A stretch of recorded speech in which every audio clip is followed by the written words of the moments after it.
Hey guys, welcome back to ADNPS academy. So நம்ம last வீடியோவில் பார்த்துருப்போம் வெப்பநிலை மானிகளில் பாதரசம் அல்லது ஆல்கஹால் தான் பயன்படுத்துவாங்க அப்படின்னு சொல்லிட்டு. ஸோ பாதரசம் ஏன் பயன்படுத்துகிறாங்கன்னு சொல்லிட்டு நம்ம லாஸ்ட் வீடியோவில் பார்த்துருப்போம். ஸோ இந்த கிளாஸில் வெப்பநிலை மானிகளில் ஆல்கஹால் ஏன் பயன்படுத்துகிறாங்கன்னு சொல்லி பார்ப்போம். ஸோ ஆல்கஹாலின் பண்புகள் பார்த்திங்க அப்படின்னா, ஆல்கஹால் -100 டிகிரி செல்சியஸுக்கும் குறைவான ஒரு நிலையை கொண்டுள்ளது. எனவே மிக குறைந்த வெப்பநிலையில் இழக்க பயன்படுது. ஓகேங்களா?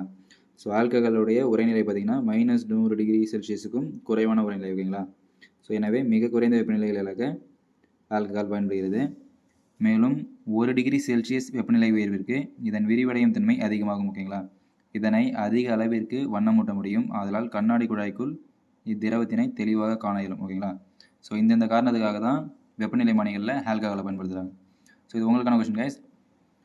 ஆல்கஹாலுடைய குறியீடு தெரிஞ்சவங்க மறக்காமல் கமெண்ட் பண்ணுங்க. ஓகேங்களா? ஸோ ஆல்கஹாலுடைய குறியீடு தெரிஞ்சவங்க மறக்காமல் கமெண்ட் பண்ணுங்கள்.